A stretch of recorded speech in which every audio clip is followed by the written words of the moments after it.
everyone, James Labrie from Dream Theater, and you're listening to or watching the podcast Talking Into Infinity with JT and Brian.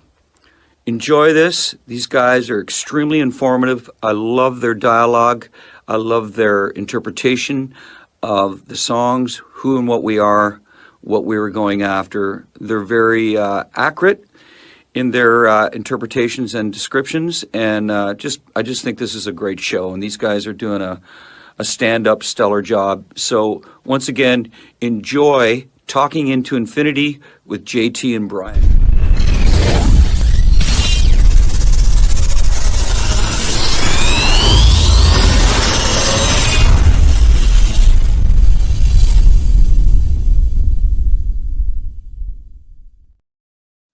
What's up, guys? Welcome to another episode of Talking Into Infinity, a Dream Theater-centric podcast. I am your host, John. We are live on Facebook, YouTube, talkingintoinfinity.com, the CMSnetwork.com, and the pages of the CMS Network, Rumble page, Locals page, all those kind of CMS places. So we are live at those locations every other Thursday at 7:30 p.m. Eastern Time. If you have not done so and you're watching on YouTube, either channel, please remember to click the like button, click the subscribe button, and hit that notification bell so that you are notified every time we go live. Without further ado, let me bring on my esteemed co-host, one of my best friends, Mr. Brian Hendrickson, who I don't know the date exactly, but we are talking about 2009 tonight. We may have met in 2009. So here he is, Brian Hendrickson. What's up, man? How's it going? Did we meet in 2009? Is that for real? Dude, I don't know, but what year did you start at Member Health, Universal American? So it was right after Part D started. It started January 1st of 2006. Is that correct? Yeah. Okay, so yeah, I was in there. I think I was on the second. I was in as a temp. So Okay. I was hired on in April, and I probably by the end of that year, maybe. Did we do fantasy football that year, or was that a year later? Which league? By the way, I was off by 3 years because I thought 2009. You're talking about January of 2006. So Oh, yeah. look at this, man. Here's a blast from the past, man. Will Williams, I know him as Will Nino. He is one of the most amazing people I've ever known. He says, I did meet you then, maybe 08. Yeah, Nino, what's up? I think it might have been more like 07, Nino. So Man, yeah, man. we would have met closer to 06, 07. I don't think I was there Okay. 3 whole years until we met. Did I meet you before I met Saban and Bob? I think I met Saban first, and then Bob, and then you. My I don't know. condolences. Yeah. Did you own $5? He listens to this podcast. Well, he does. Well, I used to love that guy, and then he was a cheap ass over $5. So, yeah. We got a whole bunch of people in here, man. Good to see you guys. Cale McLeish, great to see you. He says, Gibson has decided to watch this episode with me. For those of you who do not know, Gibson is one of Cale's 2 dogs. Cale, correct me if I'm wrong in the chat, but I think it's your other dog is Marshall, correct? Gibson and Marshall? That is correct. Yeah. So look at this. Oops, sorry, wrong one. Luke the Composer says, hey, guys. Luke, haven't seen you in a bit. Good to see you, man. Yeah. So I got to be honest. All right, Cale confirmed, as you did, that, yeah, so it's Gibson and Marshall. So Cale has 2 of the coolest named dogs on the planet. Real quick, though, Luke, now since Luke has changed his name, I want to know what has he been composing, and when will we get some snippets? Not to put him on the spot, but I would love to hear some of his stuff. That's true. And if we can get past like a YouTube copyright or something, we could actually play it on the show for him. Get him a little bit of love there. Yeah. You know? I don't know if we can do that with Cale's music, but I have to pimp out Cale's stuff again. His new EP is just excellent. So look it up wherever you get your stuff. Cale, remind me of the title.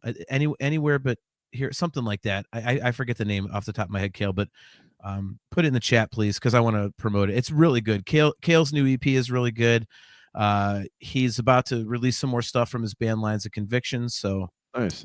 Yeah. Luke the Composer says, I've been releasing stuff on my channel. Lots of DT orchestrations. All right. Awesome. Very cool. I got a lot of stuff to check out. I just renewed my Spotify. I had not paid my they cut me off. They let me go like 2 extra months, and then they're like, nope, you got to start paying again. So, and you are the most frugal of the frugal, so I'm not I surprised. am. So Kale's solo EP is called Everywhere But Anywhere. So just look it up anywhere you can stream stuff. I'm not just shilling this because Kale's an excellent friend of ours, but it's really good, guys, especially the single Wasting Light. It's really good. Kale did an awesome job, so check that out. Give him some love. Same with Luke the composer.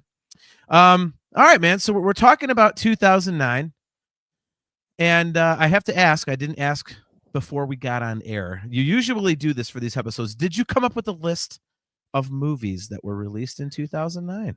Very last minute, and by last minute, I mean. Okay. So I went on to this. I don't want to pimp out this website, but this is supposedly the top 100. I'll skip ones I haven't even heard, but some kids movies in here. Up. That's a really good movie. Have you ever seen that? I own it in 3D. It was gifted to me by my stepkids, and I love it. Yeah. What a cool movie, man. I mean, Ed Asner, Christopher Plummer. You talk about some heavy hitters, man. Yep. The younger generation has no idea who we're talking about. Right. You know, one of my favorite documentaries of all time, Anvil, the story of Anvil. You ever see that? You know what? I've had that on my watch list like forever, and I have not watched that one. It is a great movie. I think part of the problem is the dude, Steve Kudrow, I think is his name. He thinks that they're better than they are, you know? Yeah. And that adds a bit of a Spinal Tap to it. They're not a bad metal band, but they're kind of a C level. You know, I think you used this term before. You were talking about a band. Like, Overkill is not one of your favorites. Well, it if you don't like Overkill, this makes Overkill look like Dream Theater. I think it's kind of a comparison. Right. in terms of their music and sort of just what I mean, but for what they are, they're fine. But dude, it's a great kind of a study in like, wow, this guy was this close to, you know, thinking they were going to be probably bigger than they were. And even if they just sold an extra, I don't know, 30,000-40,000 copies of a few albums here and there, you know. But dude, I highly recommend you got to check it out. It's a great documentary. Okay. Because it goes from show, you know, the guy literally it's like works in like in the food service industry, you know, like delivering meals for cafeterias or whatever. Like it's a crazy thing. What else do we have in here? Hurt Locker. I love that movie. Okay. You see that? I actually have not seen that one either, and I love war movies. So, oh, dude, that one for Best Picture, you got to see Hurt Locker. Okay. The Fantastic Mr. Fox. Are you a Wes Anderson fan? I'm going to say no, just because your personality. No, I think if you named his movies, I would probably know what they are, but I've never seen them. So, okay, Rushmore is probably one of the biggest. No, ones. Yeah, forget it. No. Okay. No, move on. I absolutely love Rushmore. It's one of my favorites of all time. But it's typical. He's got Bill Murray, Jason Schwartzman, George Clooney in there. Okay. Drag Me to Hell. You know, that's another one that I keep wanting to see. Like, I you know what? I should put that on my list for this year's Halloween watch list, because my stepdaughter absolutely loves Halloween and scary movies and stuff. So we always try and look up stuff. Of course, I'm always trying to look up the most vile, offensive things I can, just so we can watch the most gross out, like damn near banned stuff possible. But yeah, I've heard that one's really, really good, and I need to put that on the list. So I don't know if it's as scary as you're thinking. It's Sam Raimi, who's famous for, you know, Evil Dead and Evil Dead 2, which people, you know, it's kind of a cult classic. It's more kind of comical almost. But sure. Check it out. Let me know what you think. I don't know. You and I are always really far apart on horror movie stuff. I absolutely love. You're like, this is garbage, and some stuff you like. I don't think it's great. District 9. I thought that was a pretty solid movie. Solid my ass. That movie is amazing. Yeah, Neil Blomkamp. He did a couple other good movies I can't think of off the hand. That movie makes you it's like E.T. if the alien was like not cuddly and lovable. It was like if you took like the most gnarly, like you'd think it would rip your head off alien ever. Yeah. And yet you by the end of the movie you feel bad for it and you're like feeling for it like E.T. Like that's what that movie is. Brilliant. I love that movie. Great movie. Yeah, I'll just one more here if you haven't seen. I absolutely love Jeff Bridges in Crazy Heart. I mean, Not familiar with it. You're a musician, man. You'll love it. I mean, the guy's basically a washed-up country singer who's a complete alcoholic, and he's playing, you know, in this horrible dive bar and stuff. And this reporter comes to do a story on him and stuff. And it just, I don't know, man. I could just really relate to it from some of the stuff places I played.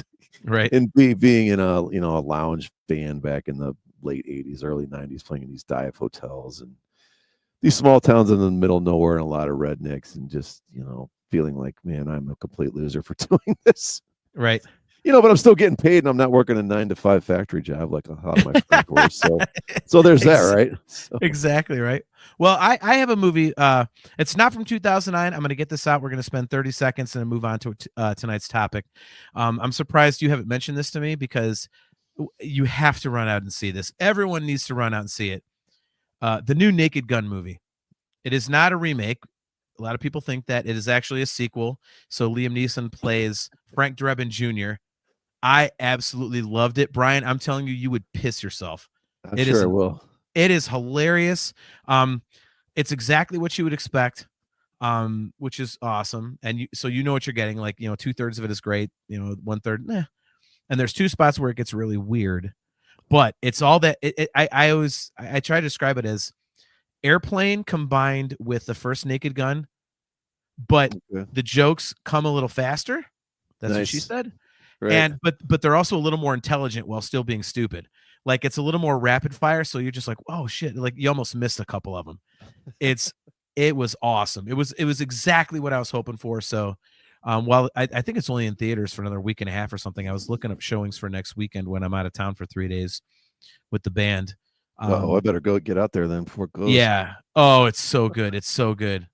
Yeah. So well, he hasn't done a comedy since Schindler's List. I thought he was absolutely hilarious in that. But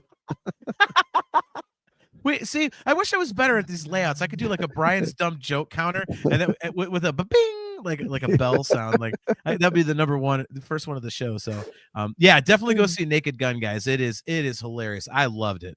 I can't wait to see it again. So all right, well, let's get to tonight's topic. So we've done this many times before, and tonight we are on 2009. So of course that is the release year of the final Mike Portnoy release, Until Parasomnia.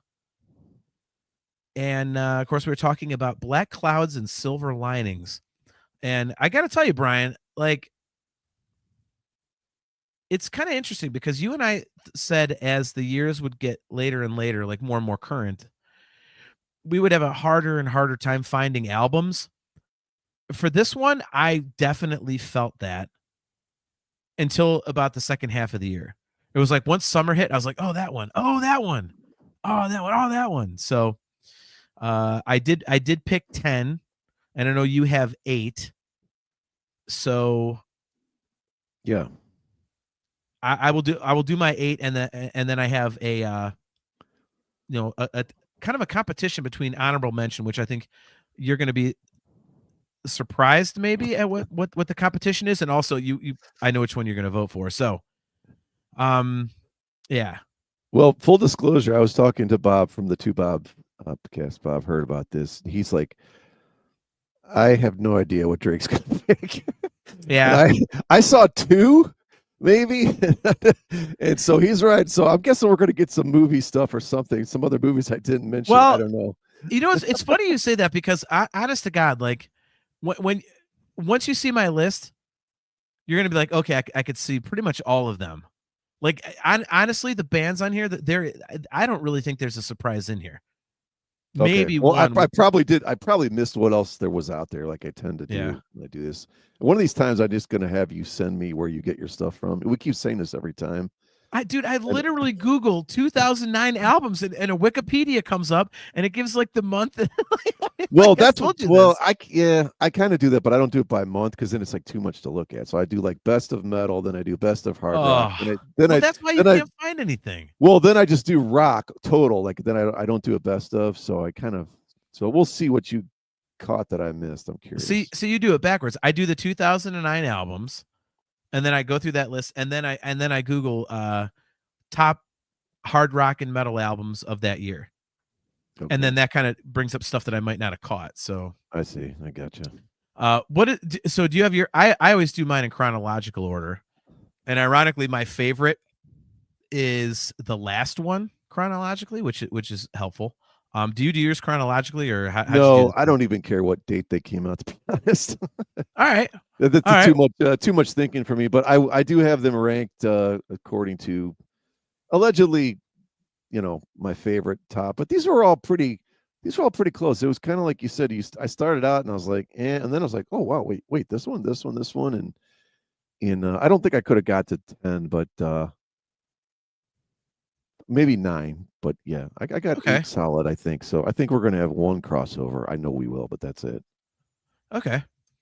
Well, let's get this started then. My first one is a band I've had on here, I think, a couple times already. They will always appear as long as they have released a record on the year that we're doing. I've said many times I went to high school with this band. This record was released on April 20th of 2009. It is the last album featuring their quote unquote classic lineup. I have The Infection by Chimera. Chimera is one of those bands like, and maybe, I don't know, maybe there's a little like personal bias there because I know a few of the guys, and again, as I've told the story many times, I got to hear them writing Impossibility of Reason in the room next to me. But I just think like their albums have this really great consistency to them, in terms of like tonality and production and quality, and even the records that are a little less strong. I think that's the only thing you can really say about them. You can't listen to a Chimera record and go, oh, that one sucks, or and this one to me is really cool because it's like, it's a little slower in tempo. Like some of the, a couple of the previous records, they really got into some thrash in there. But this one is like, it's got a really creepy vibe to it. And it's got riffs for days, man. Like, I mean, this is a mosh pit record if I've ever heard one. I mean, it is fucking heavy. So I don't know for me if there's like necessarily a standout track, I would say. But I think it's a record I can easily listen to all the way through if I'm into something just, that is weird and creepy and heavy, that grooves with like just awesome fat fucking production. So yeah, my first one is The Infection by Chimera. So I have a question. As close as you are to, you described your relationship with that, whenever you put that on, does it transport you back to that time, like hearing those guys and knowing those guys a lot? Because that happens to me with certain albums, Yeah, it kind of does. I don't know, and it's weird because like the studio that they recorded several of their albums in, Spider, was in Strongsville. It was literally like 60 seconds up the street from the house I grew up in, because I grew up in Strongsville. Mm-hmm. And I recorded 3 albums there. So when I'm hearing this, like I know what the control room looks like. I know what the drum room looks like. I know what the lounge looks like. It's like I can picture them going up to Spud Nut Donuts, and grabbing. Oh, dude, it's one of only 2 locations in the country. It's the best donut you'll ever have. Like, and so yeah, I mean, that's why I say like maybe there's a little bit of a personal bias, but honestly, like I just think, like I said, the output is quality. It's consistent, and I got to give so much respect for that. So I mean, I think if you like one Chimera record, you'll mostly like all Chimera records. So I'm a big fan. So there you go. What's your first one? I'm wondering if I should save this one and let you do this one first, because I don't want to step on your toes on your okay. All right, I'm gonna back out of these. I'm gonna back out of that one. Go for it. Go for it. Okay, man. You absolutely worship this dude. Sammy Hagar in Chickenfoot, right? Yep, we could talk about that one. Okay, you can follow up on me for sure. Super group. That's a word. Sometimes when I hear that word, does it make you cringe? Because you're like, okay, a bunch of guys who are really good get together and yeah, well, we came out with this amazing stuff. And sometimes you hear it and you're like, oh, don't know about that. The Contraband from the 80s, or HSAS, which was Sammy Hagar and Neil Schon. I like that record. I'm just going to go on record as saying that. I thought that was good. But anyway, continue. Chickenfoot. Okay. Yeah, I did not. Anyway, lyrically, it's Sammy Hagar. I mean, it doesn't get any worse than So Fun to Rope, right? Hello, it's nice to meet you, sexy little thing. Oh yeah, get it up, my kind of girl. I mean, it's everything you expect from Sammy. Nothing goes past. Certain bands might have a thesaurus in the when they go to record. His goes up to 4th grade, I think. Right. Right. But dude, man, it's just a ton of greasy, bluesy 70s rockers, and some hints of the old Van Halen. You got those soaring, Michael Anthony harmonies. It's fun. You get the feeling that Sammy had not had this much fun since, I don't think, making 5150. I mean, is that debatable, right? No, that's one of my notes. It's like it's like it's the most energetic thing he's done since Van Halen, and if you're gonna compare, I would say it's either that. I mean, but 5150's got that fun aspect. The other record I would mention is For Unlawful Carnal Knowledge. That one was just like straight ahead driving rock. But in terms of the quote unquote up vibe, oh yeah, it's definitely like I think you make a great point comparing it to 5150 in terms of fun and stuff like that. Yeah, but there's just nods to classic rock, like Running Out. There's shades of Gimme Shelter, the Stones. Give It Up, or Get It Up rather, has those cool, like really killer eerie background vocals. It's one of those weird albums where they get together and jam, and you're like, well, it might have taken 20 minutes to write all these songs, but it's like the sheer genius of how great they came out, And I don't. To me, the most impressive thing on this album is Satriani absolutely does not overplay. Every single note has a purpose. It fits like a glove on all the songs. Yep. Like, oh man, the little things he does on that song, this killer riff on Down the Drain. He's just constantly changing up those little squawky little harmonics and the pick things and the hammer-ons, and it's just, I mean, that's all really kind of Eddie Van Halen-ish, but the way he does it, it's Satriani, man. He puts his own stamp on that stuff, and I don't know, man. It's just a great sound and fun album, and they didn't really overdo it. I think it comes in like right at 45 minutes or so. Yeah, there's a couple 5-minute songs that maybe you could chop a tad out of, but there's actually a couple 6-minute songs, ironically. Yeah, the very last one is, well, yeah, the first one and last one are almost 6, right? And then there's one more, but Down the Drain's actually 6 minutes too. You're right. The record feels organic, and one of my notes is that the production is kind of muddy, but I don't mind that because it was literally, that band was born out of them jamming out of nowhere. I think in Vegas, I want to say, or Tahoe. I think maybe it was Tahoe. Yeah. And the record sounds like that, it's organic, and it's live, and I think you bring up a good point about it, saying that Satriani is not overplay. It would be so easy for someone to come into a situation like that and go, well, this is kind of like the Van Halen setup, guitar, bass, drums, vocal, and knowing Sammy's history, have to be like, wow, I got to do all the Eddie crap. Like, no, Joe Satriani, like he did his Satriani chords, like. But he, like you said, it's bluesy, it's grungy, it's what you come to expect from Sammy lyrically. I like Sexy Little Thing, I will say. I like Get It Up. I thought Avenida Revolucion was a very interesting choice as an opening track, and I kind of like that because it kind of like knocks you on your ass for a second, because you would think for the Sammy supergroup, you're like, open up with something like, like maybe like Sexy Little Thing or something, kind of like a rock, rock candy. No, it's this like kind of like jungle drum kind of jam thing. Yep. And, you mentioned something that, I think one of the most criminally underrated songs to me that I've ever heard in terms of music that I like is My Kind of Girl.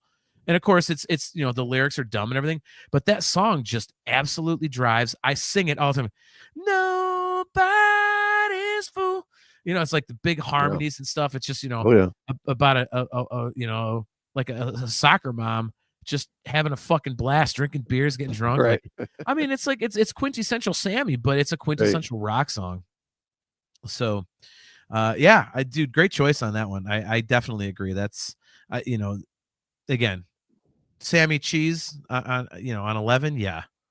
But definitely a kick-ass record. So back to your thing on the production, like I think on the best Sammy stuff, his vocals are so pushed to the max, they're borderline distorting. Yeah, like and dry. And that's kind of how the very last Van Halen album, I think, especially on that, was it What Love Can Do? It was like, man, his voice is like, don't tell me what love could do. His voice is distorting.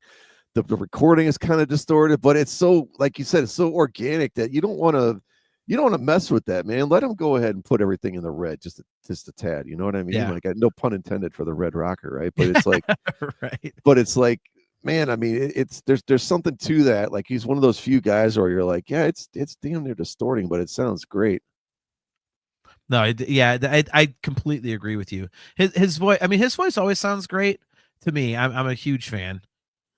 But yeah, I think when he's really getting that scream and that screech going, I think that's when you get that, classic Sammy vibe to it. And I think this record has that. So bring up a couple comments, and then why don't you pull up a record that I know nothing about, because I'm going to put you in solo.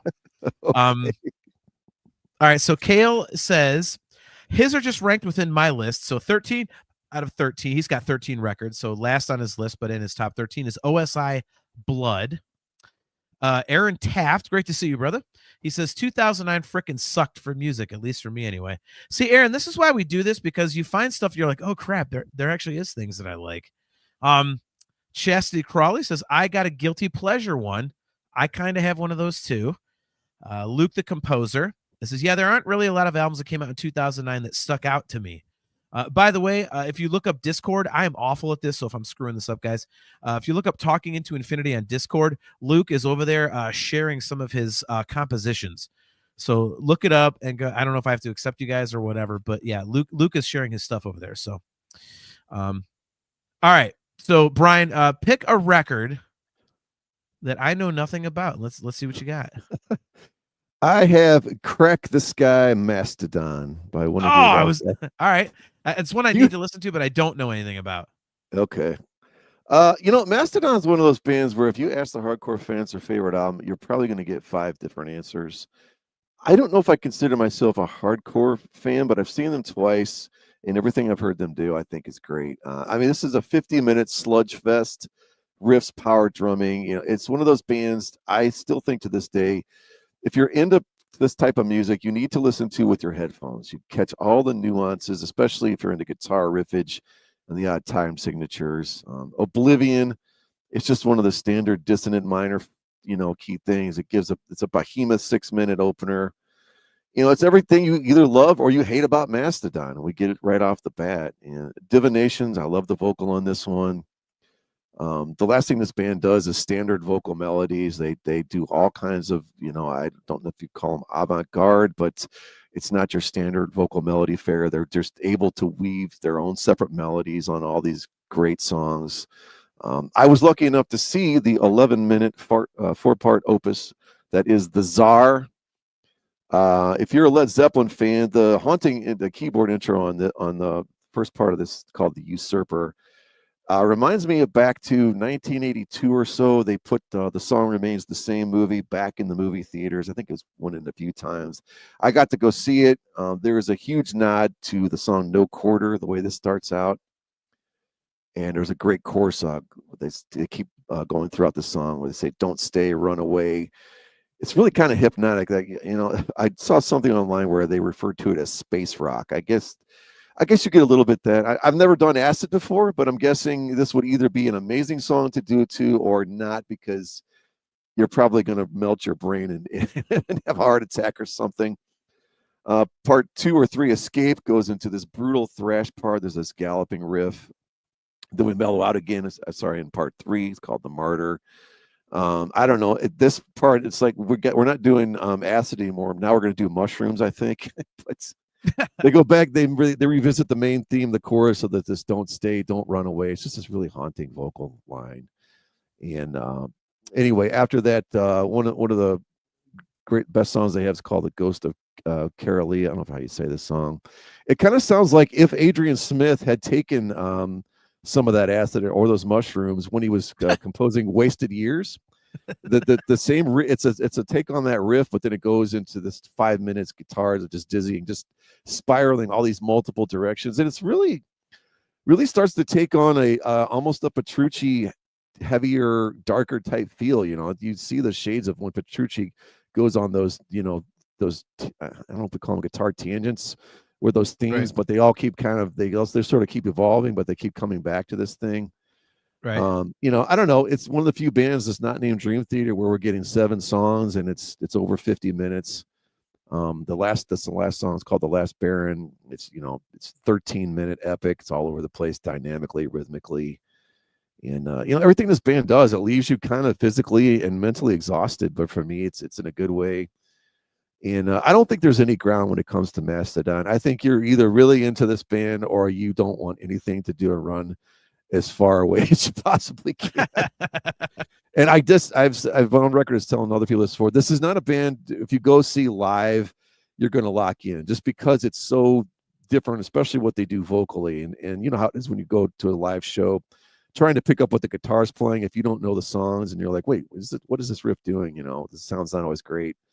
I think it's one of those bands you need to know most of the songs when you go to see them, but you can appreciate the musicianship. And okay. So yeah, Mastodon, Crack the Sky. Oh boy, look at this, Chris Aiken. John, please disconnect your Rumble. It's interfering with my broadcast. Hey, how about fuck you? Click it at the top. It will offer you to remove it. I remove it. Oh boy. What do we do? We are the preeminent show on his network. And here we are. All right. There we go. I don't even know what our Rumble is. No, it's the CMS Network Rumble. Oh. He's going to hear about it later. No Van Halen pun intended. Oh boy. Yeah, you're talking me into checking out Mastodon because that sounds kind of interesting. I think the only thing is, like, I love Dream Theater because they are kind of all over the place, like you kind of just described Mastodon in a way. But I think because it's like there's melodic stuff, there's heavy stuff, there's prog stuff, there's weird stuff, there's all these different things.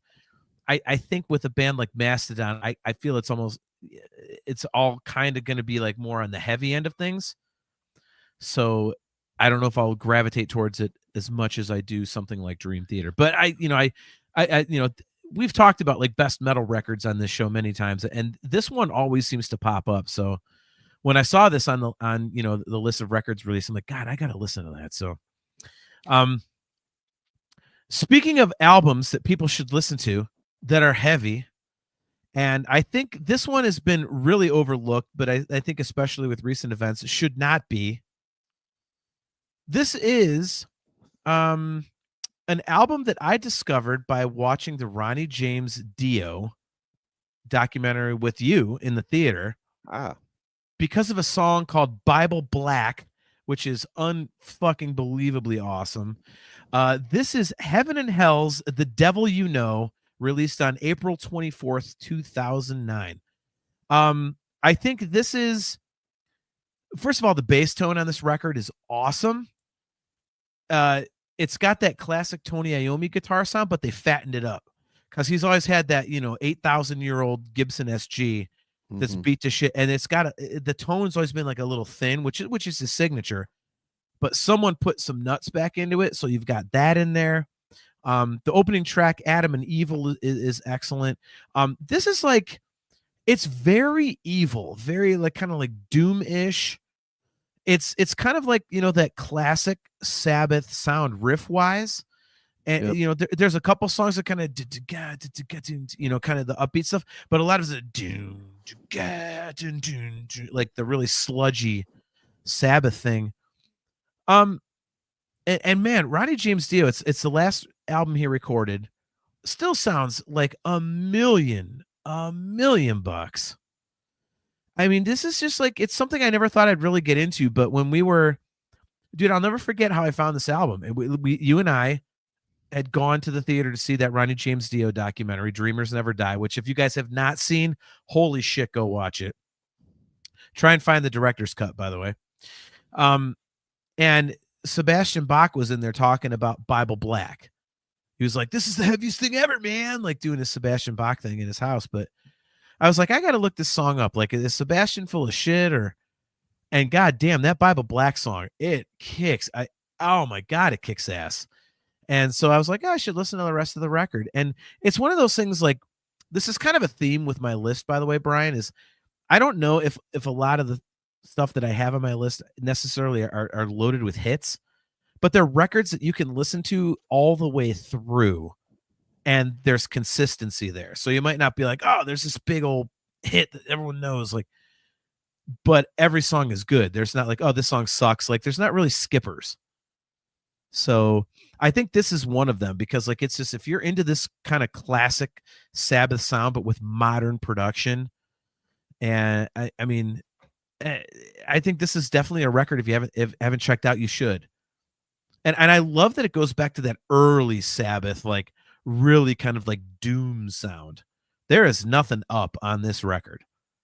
You know, there's no Neon Nights or anything like that. Like it's like, I mean, like After Forever, like I mean, it's just all the like slow, sludgy, like fucking The Devil's Coming, Tony Iommi stuff. So, yeah, Heaven and Hell, The Devil You Know.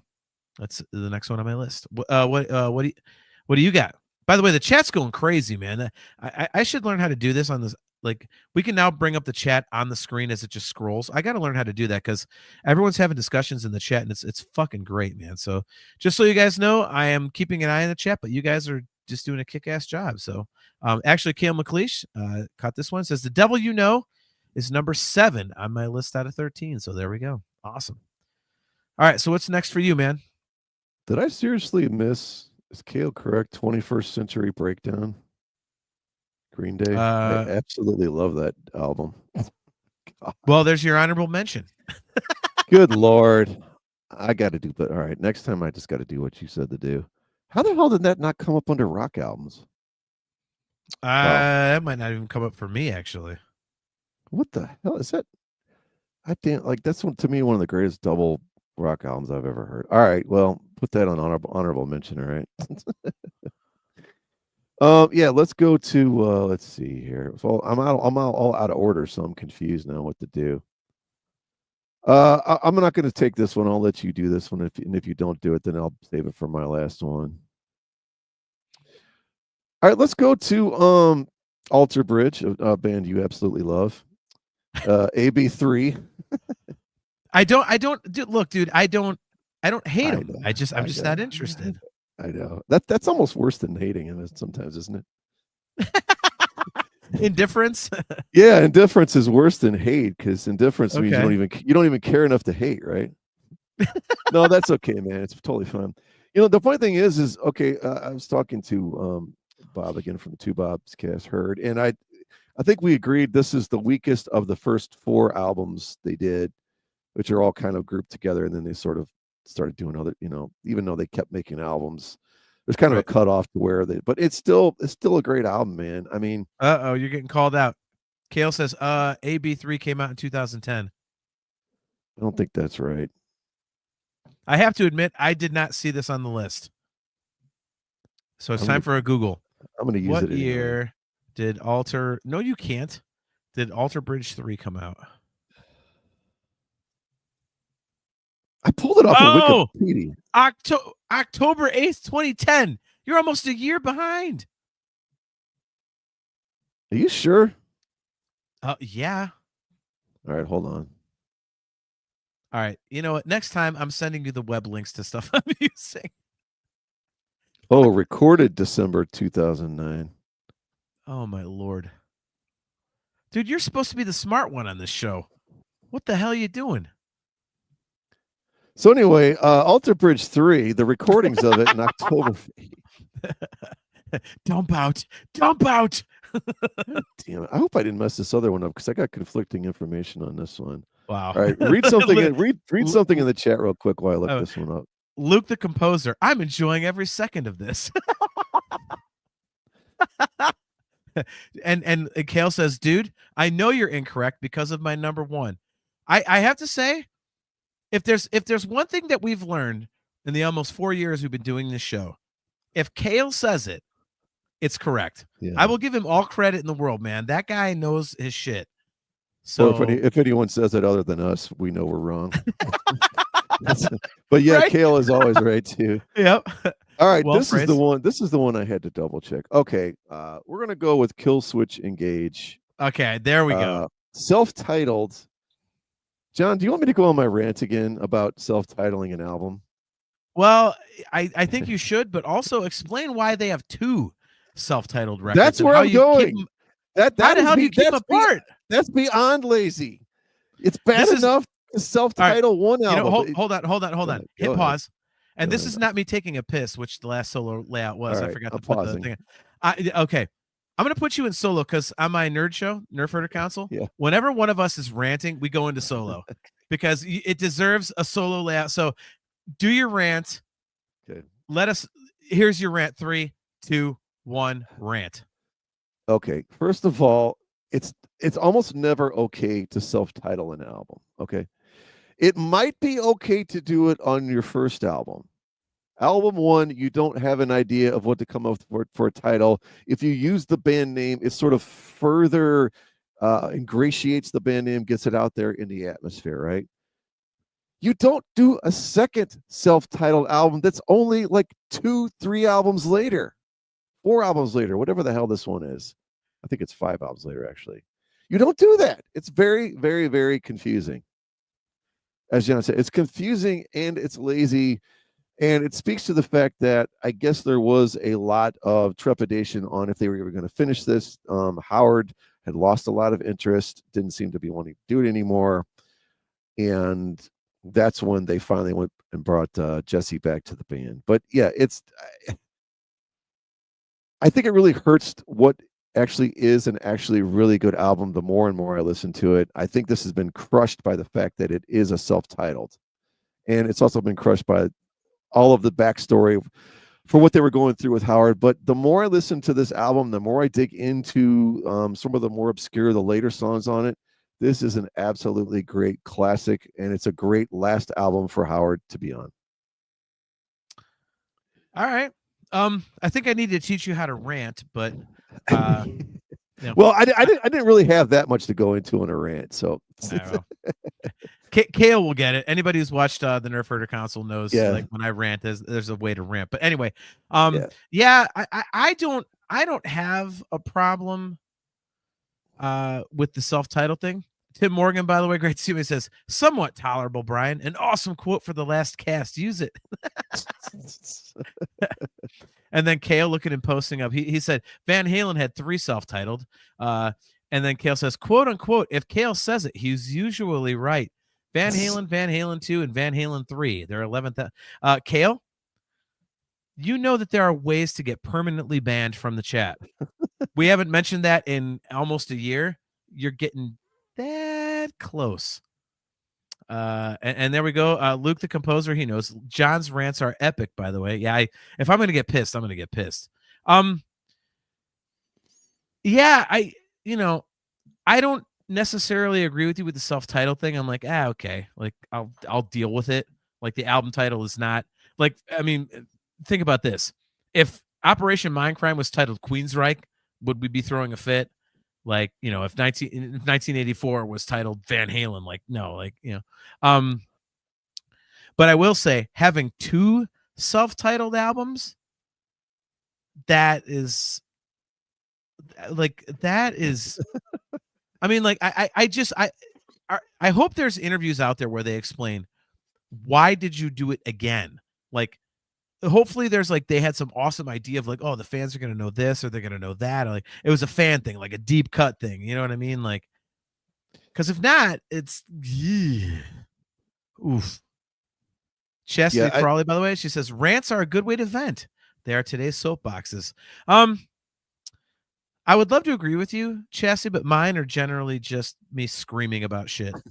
So I don't know if this was worth screaming about, but it's super annoying. Let's put it that way. Yes. And I do, like I said, I think it hurts the perception of the album, and it does confuse people. Okay. But I'll just go real quick and through a couple of the tracks. The opening track, Never Again, is one of my favorite all-time opening album tracks, especially from this band. Love the guitars before and during the chorus. Starting Over is a great chorus. Third track, The Forgotten, just what the stuff that they're known for, the great guitar harmonies. I mean, Howard's one of those guys. He belts at the top of his lungs. He's in despair all the time. Yep. And it just has one of those voices that just absolutely, to me, is super unique and cuts through. And I still think he's one of the greatest rock metal singers ever, and doesn't get the credit probably because some people hear some of the screaming on a few of the songs and don't really understand that this guy is a ridiculously talented vocalist, and that super annoys me. I'll just put it that way. Well, I have to get your back. Like, I don't know a lot of Killswitch, and being completely honest, they're a band that you have inspired me to listen to, and I always forget to. I must have not done a very good job. Well, I know, but dude, like, I'm actually broadening my horizons lately, for the last like year or so, and there's so many things. Oh, I gotta listen to that. I gotta listen to that. So I gotta start making lists. But like the one thing I do know, the stuff that I have heard that he sings on, like obviously, there's the screaming, but like you said, there's this quality to his like clean voice. Yeah. That there's always like angst to it, and there's always something there. Like, and I from what I can tell from the fan base, and then we'll move on. Like I said, don't want to like belabor a point here with this one record, but I think, and correct me if I'm wrong here, but from here, what I know about the band, and knowing you as a huge fan of them, this band is almost like a Van Halen experience, where it's like it's two different eras, but the music's good between both, and like people that are open to all of it, like they love it all. It's like I love the Howard stuff. I love the fucking Jesse Leach stuff, and actually an even better example I would say was Anthrax. They're kind of like Anthrax, because most Anthrax fans are like totally cool with the John Bush stuff. They're totally cool with the Belladonna stuff. Like it kind of feels like that. I mean, am I wrong in saying that? No, you're not wrong. And the thing that helps is, when Jesse's been in it twice now. So, and it's not like when Howard was in it, they totally changed their sound. Oh, we got this guy doing this, they've still been pretty consistent in what they do. And both singers are just able to pull it off great. Yeah, totally. All right. Well, I'm going to go on to my next record. This one was released on June 8th of 2009. And I'm going to actually sing one of my favorite lyrics from this record. Just so kind of warm things up. Like I don't think no one's really gonna know this, but I feel like a jerk 'cause my dick won't work. So this is I don't know if this was coming. Whatever to call it. Feel the Steel by the mighty Steel Panther. Dude, Steel Panther's hilarious. I mean, it features, Death to All But Metal, the opening track with Corey Taylor, Asian Hooker, which is what I just sang, Community Property, which is one of my, let me think. It's, my wife's two favorite Steel Panther songs are Community Property and whatever the Weenie Ride. You got Eyes of a Panther, Fat Girl, which is like, oh my God. Eatin' Ain't Cheatin', Stripper Girl, The Shocker, which this is a fun little factoid here. So the bassist of Steel Panther, Lexi Fox, his actual name is Travis. I won't give his last name, but he actually lives here in Cleveland, and he is now playing with Billy Morris in the Sunset Strip. And they have added The Shocker to their set list. So if you ever go see Billy Morris in the Sunset Strip, you will see Lexi Fox on bass, and they will perform The Shocker. So, nice. Yeah, but not much to say about this. I mean, Steel Panther's hilarious. It's actually really good songwriting, Brian. I think you can back me up on this. Like, it's actually really well written music, awesome melodies, great production, and especially on this first one, like when this concept was fresh, this stuff is just hilarious, man. Like, I mean, and my wife has met them, and had some crazy pictures taken. She was like, you should fill me up in the picture. It's totally Steel Panther. And they're like, yeah. And so like, she's getting groped by Steel Panther, and it was for fun. They weren't taking advantage, and just a fun band and a fun record. So yeah, Steel Panther, Feel the Steel. That's my next one. Real quick before you get to your next one, do you like Steel Panther? Do you I do, yeah, man. It's like you said, that's really well crafted stuff. And the bass player's Travis, is that his name? Yeah. Yep. Yeah. Okay. I met him before. He was friends with the guitar player Dave Baker in the old band I was into, and I knew he knew. So has he moved back up here for good now, or? Oh yeah. Mm-hmm. Okay, I did not know that. Very cool. Yeah, man. When the first time I heard that stuff, I was like, wait, what is this like? And then you see some of the live clips and you hear the stories of the live shows, and you're like, man, they took it so far over the top. It's hilarious. I love what they do. Yep. And a great live show, man. Like it's just fun. You know, it Right. brings back fun to stuff, and it's, you Yeah. know, I think even if you're not like, you know, our age or older, that was like, you know, into the original hair metal shit, I think like, you know, you could still get into it, because if you're aware of hair metal, you kind of Right. look at it as like, well, that's kind of a joke, and then you hear this band that's like, oh, it's a joke.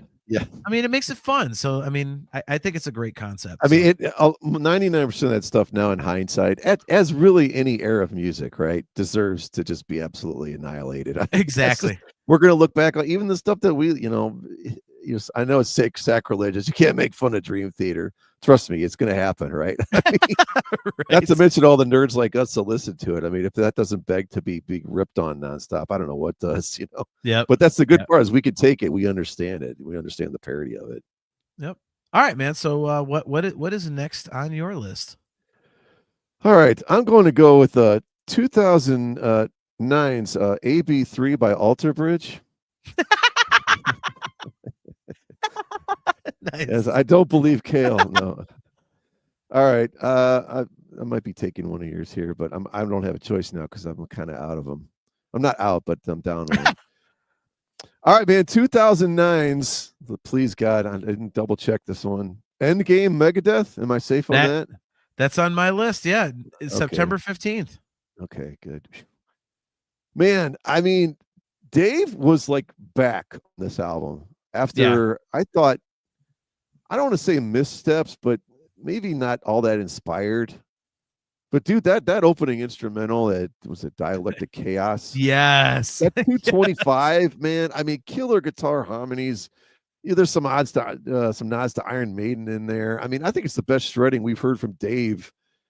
Even going back to Rust in Peace with the Marty Friedman and stuff. I mean, it's kicks right into that relentless riff of This Day We Fight. Yep. 44 minutes is such a great song. It should have been played. I wish they'd play these songs in their concerts. I don't think they probably hardly ever do anymore. They have so many other damn hits.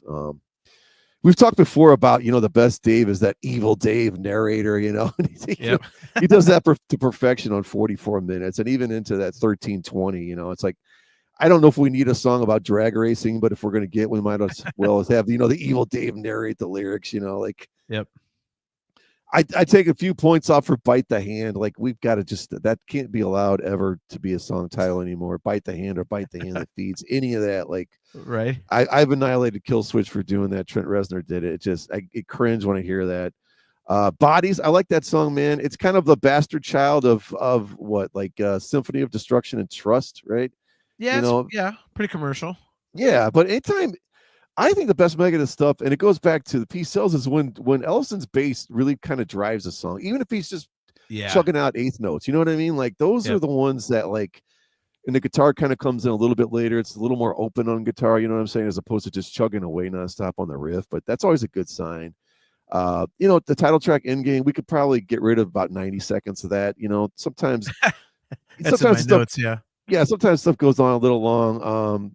But it's a solid. The end is here. No pun intended. Doom and gloom Megadeth staple. No pun intended. Hardest part of letting go. I mean, I guess you could either fall down laughing at how silly this is, or you could just appreciate, appreciate it for, like, okay, it's a freaking stalker, like, I mean, I mean, his acoustic the opening is Stalker. The best part is the orchestration. The strings are really cool when the riff kicks in. How the Story Ends, I really like the riff on that one. Again, it's the driving on the bass and stuff. There's some great harmony fills and stuff in there. But we get to the last track, and I actually did go through. I scoured the Constitution and the Bill of Rights. There is not actually a right to go insane. So I do have a small bone to pick with Dave on that one. Where's our bell? Yeah, exactly. I need to figure out how to do that. That'd be like one of the best additions to the show we've ever had. Yeah, I even checked the copy I have. I think it's mine's of the Declaration of Independence. There is no right to go insane, but Dave has to end it with a tongue-in-cheek, kind of a goofy song at the end there. But man, overall, I mean, there was a couple decent ones on Dystopia and Bring Out Your Sick, Dead, and Dying or whatever. But I think this, as far as the last, I don't know, 25 years, I think this is easily the best thing he's done. Yeah, it's hard to argue, man. I mean, you mentioned, like, this is kind of like him being back. The three prior records were The World Needs a Hero, which of course was the follow-up to Risk. Thank God. You know, people shit on that record, The World Needs a Hero, but my God, at least it wasn't Risk. And then after The World Needs a Hero, you have The System Has Failed, which was supposed to be a Mustaine solo record. And then you have United Abominations. So, I mean, solid records. I mean, they got stronger as it went. But yeah, Endgame kind of felt like, okay, this is the Megadeth that I know. Like, especially production-wise. Like, It was so ungodly fat. And when I was re-listening to it today, they have a remastered version of it. I'm like, how can it get fatter? Like you said, Dialectic Chaos, that intro is like, you know, I was thinking about this as a potential show thing. Like, you know, and who knows who the hell would get into this, but I kind of thought this would be interesting. Like, write Megadeth greatest hits album of anything that came after Risk. And I'm telling you, like, I would not have, there's no doubt in my mind that I wouldn't open that track list with anything other than Dialectic Chaos. Oh, you have to, yeah.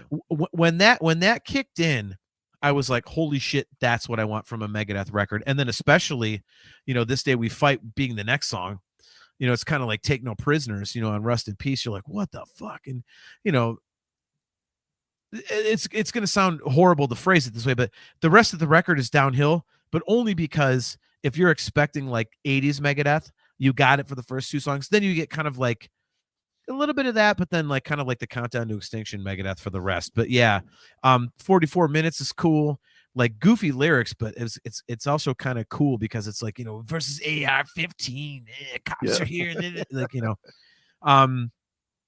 you know, the song, ironically, I can't believe you skipped over this one, and maybe it's just like, you know, a slip on your part, but Head Crusher, like that is just like another one of those like ass kicking Megadeth tunes. And it's got one of those, like, Dave Mustaine is such an incredible riff writer. And by the way, real quick, Mount Hood, great to see you, by the way. He says System is the best out of those. System Has Failed. I'm going to disagree, man. I'm going to take Endgame on that, man. Discuss Metal Joe, Joseph Friend, love you, bro. Good to see you. He says, if you're going to do a greatest hits post Risk, you have to open the record with Kick the Chair. No, well, you could put that number 2, but I'm opening with Dialectic Chaos. I'm sorry. Anytime you open it, bam, bam, bam, bam, bam, like, come on, man. Yeah. But Head Crusher, like, it's one of those things where, like, Mustaine, he is such an amazing riff writer. His riffs are so memorable, even when they're busy. Mm-hmm. And this is just one of those times when it's like, you know, you know, and it's just one of those like nasty Dave Mustaine, like, lower vocal, you know, but then it gets to the, you know, it does that riff, you know, the breakdown for the end, and it's literally just chugging on the open E, like, oh, go, and then you hear one in the background, and then it comes in with a second one, and then you know where it's going. It's just one of those things, like one of those simplistic Megadeth riffs that it feels like anyone could write it, but no, anyone can't, because Dave Mustaine did, and it fucking kicks any riff's ass that you could come up with that seems that simple. So yeah, this was on my list, man. It was released September 15th, so it actually was released the exact same day as one of my honorable mentions that is going into battle with another honorable mention. So let's see here. All right, so yes, we did just come up with an episode on air. There we go. Anyway, all right, so the next one on my list is a live album, and it's a band I think all metalheads love. And I love this one because it's a band that's been around for, God, what now, 50 years, and the set list for this record is completely wonky. It contains almost no like major hits, and I love that. The production's awesome. The singer's voice has almost no effects on it, and he's just ripping.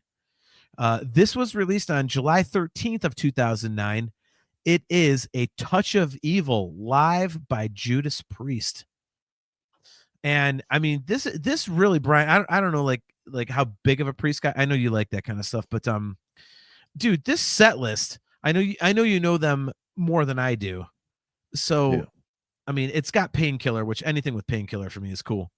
But I mean, listen to this set list. I mean, this is, if you're looking for the classic Judas Priest hit parade, like this is not it, man.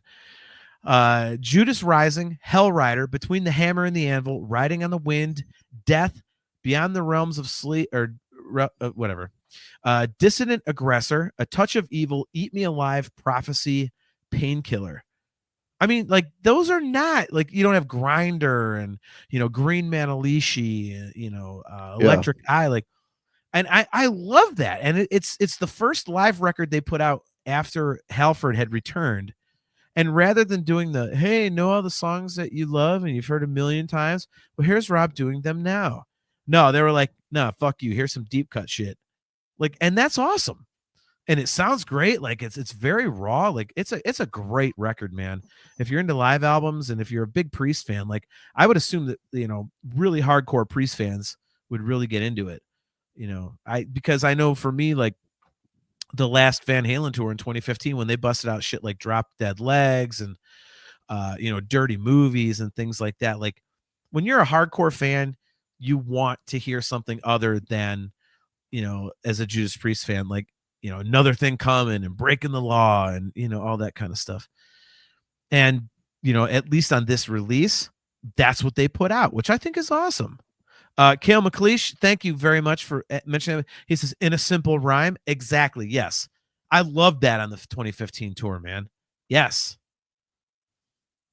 So yeah, I think it's a great live record. It's a great song selection, and a good swerve for the first live Rob Halford record since his return to the band. So do you have any thoughts on this, or would you like to move on to your next record? I'm looking at the track list. So 2, 3, and 4. Good Lord, Hell Rider, Between the Hammer and the Anvil, and Riding on the Wind. That's a pretty good.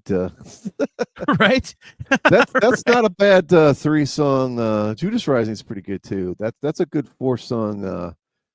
Just the way that's a good four songs to start an album, man. Good Lord, right. Yeah. I mean, Touch of Evil, the song is great. Yeah, that. No, in the end with Painkiller, looks like. Yeah, that's not a bad. Quick story on Judas Priest. A buddy of mine. I'm going to go back to the old days of cassettes. Remember those, John? So this would have been roughly 96, 97. A buddy of mine had some kind of a bootleg of. It's not ironic, but it was from the soundboard from Columbus, Ohio. It was like 1981 or something. I don't think. What was it? Screaming for Vengeance. I don't think that had quite come out yet. So it's the album before. Dude, it was this. I mean, it was the rawest, livest. Like, just think of how bootlegs used to be back in the livest. Yeah. Yeah. I mean, it was just so raw and powerful. And that set list was just all these old classics. It was ridiculous. I mean, this guy's like, yeah, he's like, I don't even know where I got this. Like, some guy I met or whatever was a Priest fan, and he got it from somebody, and he taped it from him, and he taped it from him. So it was like recorded, it's the 14th generation of this. But man, I mean, you just talk right. about a band that so damn powerful live, man. I mean, just ridiculous. And this to this day, I wish I don't even keep in touch with that friend, but I would love to know like where he got this from, or how can I go get this now? Because dude, if I played this for you, you would just shit your pants. It's so good. Well, and you've seen them recently, and like from experience, they're still amazing. So, Yeah. All right. Am I up? You are up. Okay. It's actually my 4th favorite album, Alter Bridge 3. How many times can I go to the well for that joke? I might have to put up the taking a piss banner again. Good Lord. Oh Lord. This whole getting healthy thing, I feel like you. I don't know what's making me more mad, the fact that I missed 20th Century Breakdown, or I've screwed that up. Okay, I'm curious if this is on your list. Okay. 2009's, I'm not double checking, I know this is right. Black Gives Way to Blue, Alice in Chains. Hold on, I'm going into solo. Uh-oh, here he goes. Brian, damn you for stealing my favorite record of 2009. That was my last one. Okay. I am going to defer. I'm not going to do it. I'm going to let you take that one then. I'm going to be. You want to do that one last then? Yeah, that actually, again, on my list, it was released September 29th. That was a All right, don't say anything else. Hold Yeah. it. Hold your No, thoughts. it was a very close. It was a very close vote with another record that you're not going to believe what I'm going to mention there. But yeah, if you want to hold that one to last, that is my favorite record. Okay. Yeah, You take that. We did. Luke the composer, by the way, that's my number one. There it is. You know. Okay, nice. I had it number 2, I think. So I'm close. And Kale says his number one's going to be Rage Provoking. So before we do Black Gives Way to Blue last, we got to get Kale's last one. So okay. Right. All right. I think I mentioned this album. We did a Desert Island. Did we do 2 episodes or one of those? Like underrated albums, and you got to get them on a desert island. We couldn't like pick like, Blizzard of Oz or something. Okay, we did one. I think I already used this album on there. I'm using it again because it's from 2009, and I didn't know that either until Bob told me, so I almost missed this one. Most people don't like this album. I don't know why. I think it's absolutely power pop perfection, and that's 2009 Ratitude by Weezer. They brought in real quick before you go anywhere. Go ahead. I do have to say I don't listen to Weezer. Okay. But everybody I know that is into Weezer loves almost all their stuff. Like and I do have to say, why am I drawing a complete total blank? Rivers Cuomo, dude, what a songwriter!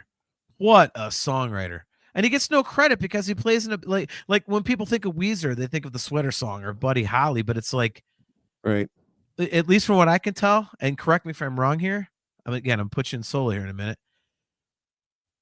Their stuff again is just consistent. It's always good.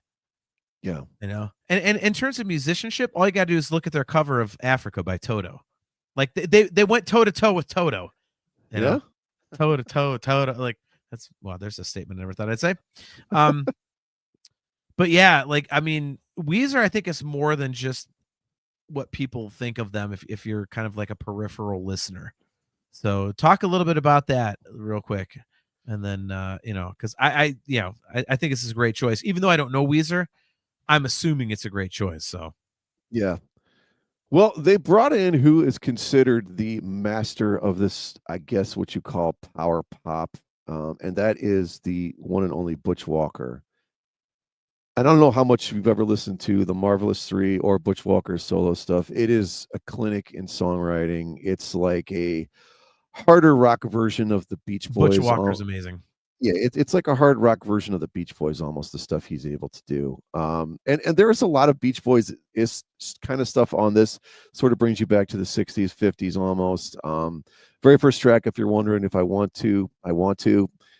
Just a great sing along. I'm Your Daddy. I mean, the lyrics are silly. They have multiple producers on this album. The Girl Got Hot. Absolutely love that song. There's like almost a doo-wop feel to parts of it. I mean, they're just able to incorporate all these elements. Can't Stop Partying. They brought Lil Wayne in for you crazy kids out there. I believe is a pronunciation. There's a cool part in there where he's like flicking the lighter and stuff while he's getting high. Put Me Back Together. I mean, he's great at these sad relationship songs. Tripping Down the Freeways, I guess, is exactly what it's about. Tripping down the freeway. Love Is the Answer. He's got this Indian chick, I'm not sure what her name is, doing these just super cool things. Like, kind of takes you back to the Beatles when they brought in like sitars and stuff like that. And there's all these great influences all over that. Let It All Hang Out's great.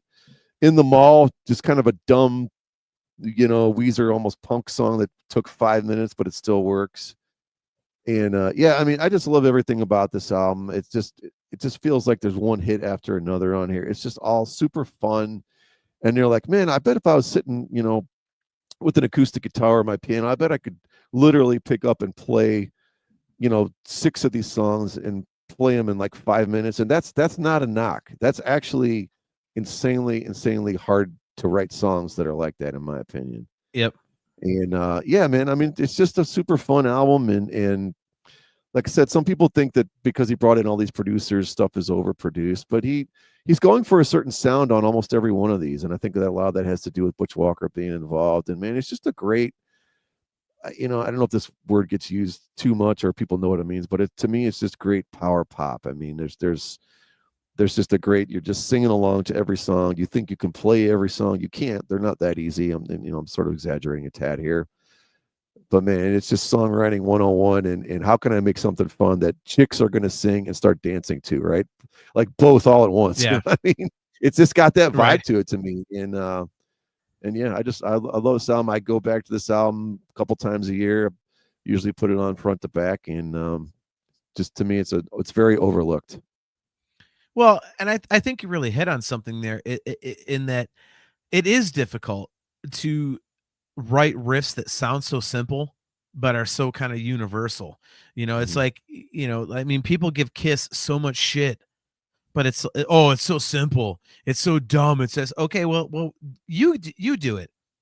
Let's see you write a few of those, and then let's see you do it again, and then again, and then again, and then again, and then again. It's like it's not easy. You know what I mean? Like, I mean, so that in itself is an accomplishment. But I think what's also impressive is, like you said, he brings in Butch Walker, who is like just an unheralded, pop songwriter of ungodly proportions. I forget there's only one of his records I know, but I know I love it. It's if I looked up the discography, it was early 2000s, but just fabulous, man. And the fact that Rivers Cuomo, who's and let's not forget the fact, Brian, that guy's written for so many other people. Like, I mean, like, he just doesn't do Weezer. Like, he's actually written for other people, and people are like, oh, that song's so good. Yeah, look at the writing credit. It's Rivers Cuomo. And he's like, oh, what would happen? And don't forget, you're on mute, by the way. He's like, what would happen if I hooked up with Butch Walker? Like, I mean, that's, to your point, like, these two amazing pop songwriters, like, getting together. It's just like, God damn, dude. So yeah, excellent choice. Like I say, it's a band I don't listen to, but when I hear their songs, I like them. And another band I just don't look up. So discuss Metal Joe. He's not. I don't know which way to go with this. Discuss Metal Joe. If you're the lead singer of Gatlin, it can't be that difficult to write good tunes. I could go both ways. I could either do like a fake post up, like, yeah, it isn't, or I could no, it's very. Yeah, I can't tell if that's a compliment or an insult. It's kind of one of those, could go either way, right? Well, he did that specifically to put me in the spot because he knows exactly, I know. That'll be a response. So, okay, so let me look at my list because I think I only have one left until, so I've got one more until our last one you and I are going to talk about collectively. And then I've got the two that we're battling for honorable mention. So how many do you have left outside of the Alice in Chains record? Just one. Okay. All right. So we both have ones. Okay. Do you have an honorable mention? If not, then I'll do a super quick battle between my honorable mentions. One of my honorable mentions was going to be Muse, The Resistance. Okay. I don't know what your thoughts are. You used to do, did you, or you did at one point that song Uprising? I don't know if you still do it. We've done that. We've done Hysteria. Of all things, there was about a year and a half we did Knights of Sidonia. Okay, nice. Yeah, that's the Resistance is the one that has Uprising on it.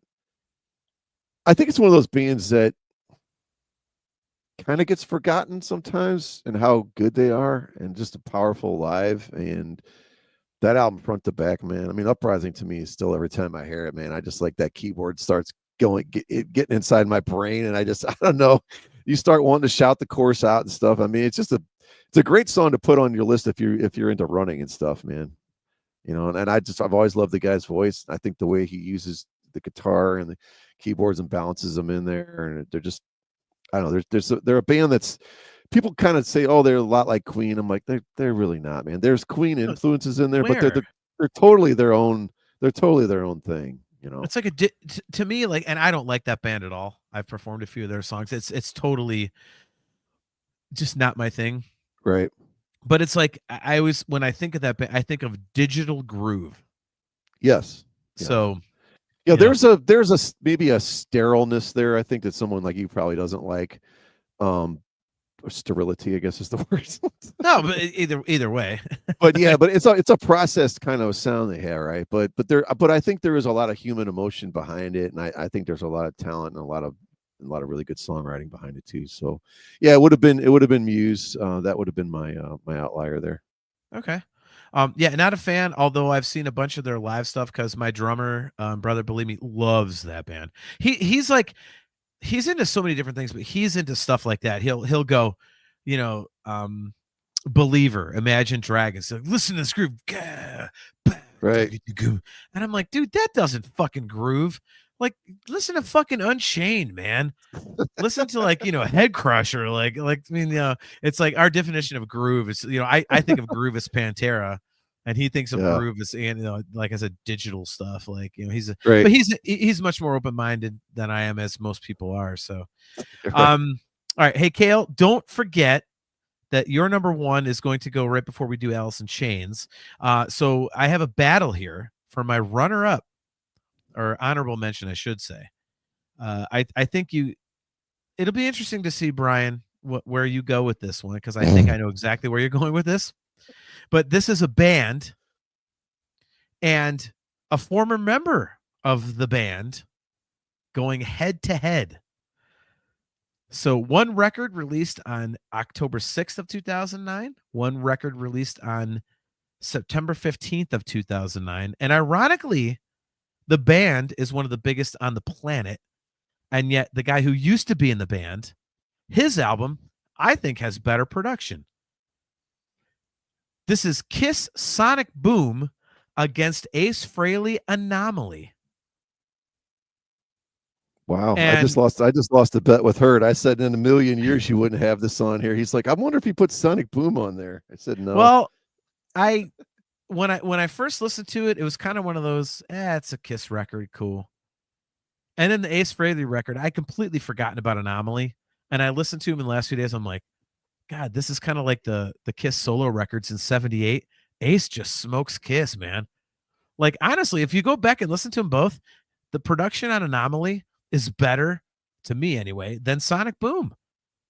And that Kiss had like 50 times the budget, if not 100. And you know what you're going to get from Ace Frehley. It's all cheese. Mm-hmm.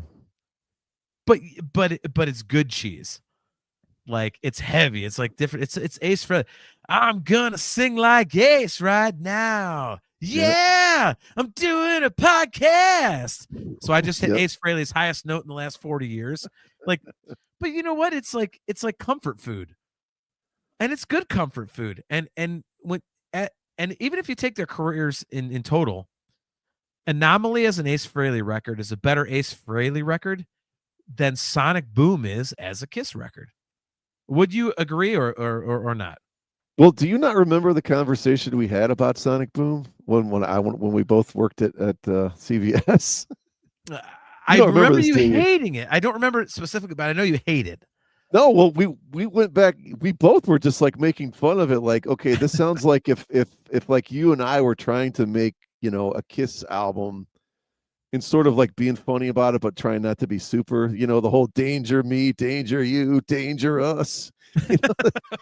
I remember we were joking about that nonstop, but I'm not familiar with this Ace album. I will agree with what you said. Ace's solo albums, particularly the last, I don't know, last 2 or 3. I don't remember this one specifically, but the last 3 he's had, I think a couple of them the cover ones, but they all sound great, man. I don't know what whoever because I think he's one of those guys. It's like, hey, I'm just gonna pay somebody, some young kid who knows what they're doing, to get a decent sound, and my guitar is gonna sound fat, and the drums are gonna sound good, and it's just gonna sound like me, and that's all you want. So I have no doubt in my mind that this probably sounds better than Sonic Boom. I mean, Sonic Boom, like I said, we made fun of it.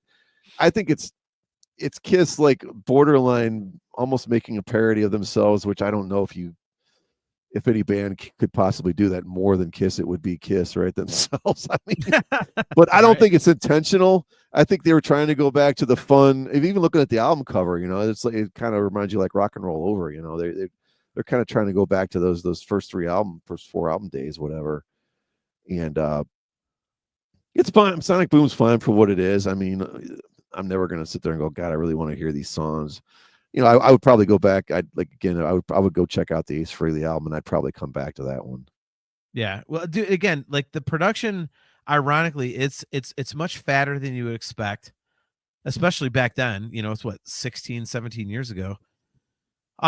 It does sound I did them back to back. I was like, there's no way that Ace got better production. And again, 1/50th the budget, but he did. And then I'll move on to, my last one before Alice in Chains here after this, but mentioning the last few records, I mean, they do sound great. They are fun. And you know what? I've mentioned this on the show before, but I really do have to give a shout out to the new Ace record, 10,000 Volts. Like, I mean, it sounds good. The songs are good. Like, if this, I think if that record was released about 30 years ago or whatever, like 80s, 90s. Well, no, but I mean, where I'm going. Yeah, no, I know. Like, if this was like released back in the time when that sort of thing was the norm, I think it would have been huge. The song Cherry Medicine itself, I cannot get enough of. I listen to that constantly, and it's so simple and everything. And Steve Brown from Trickster helped him write it and everything, and it's just like, oh my God, it's like peanut butter on the top of your mouth, man. It's like, it's crazy. So all right, so let's get to some comments here, and then I'll go to my last one before we do Alice in Chains, because I mean, that record is just, oh my God, is it good. Don't forget, I still got my last one too. So that's true. Michael McCollum, thanks for tuning in, man. He says, got here late. One of my top 5 records that year was Rammstein. That's the correct pronunciation, by the way, if you speak German. I will listen tomorrow at work. Carry on. Love Black Clouds. Good cheese is better than bad cheese. There we go. Aaron Townsend, good Lord, reading his list. Aaron Taft says, my short list is Devin Townsend. Is it Kai? It's Ki. Devin Townsend, Addicted, Porcupine Tree, The Incident, Judas Priest, A Touch of Evil, and Spinal Tap. Nice. All right. So, all right. Do you want to do? All right. So, how surprising do you think I would find your next record? Because I think you're going to find mine a little surprising. Probably not that surprising. I think I like this band. All right. Well, then you do yours, because I think mine might surprise you. Okay. Real quick on Rammstein, is there a band that Rammstein? Those guys. That band just, I don't know. That band just flat out scares me, man. When you see live stuff of them, and like that dude's like playing keyboards while he's on the treadmill, he's got his shirt off, and he's like arms are up to here, and like fire's going on. I don't know, man. I don't know if I could handle a Rammstein concert live. Rammstein. Aaron Taft, see you, man. Good to see you, brother. Yeah, there's something kind of frightening about those dudes, man. I would not want to run into them late night anywhere. Well, the funny thing is that du hast mich. Like that actually in German, it could be you hate or you have me. Yep, I know that. I took. We've had this discussion. We both took German. I just want to repeat it. We don't get bilingual on the show very often, so that's right. All right. Okay, my number one is a band that I've always kind of liked, and I kind of like them more with each album a little bit more. Breaking Benjamin, Dear Agony. Okay, I have no idea if you thought this was on my radar. The thing about this band is it's supposed to feel this good when someone tells you they feel this bad. and that's what's always sort of been at the heart of this band to me, man. It's like, this dude, I am miserable as hell, and I'm letting you know it in every single song. But you're going to sing along on every one of these massive choruses, and you're going to have a great time doing it. Or at least I do.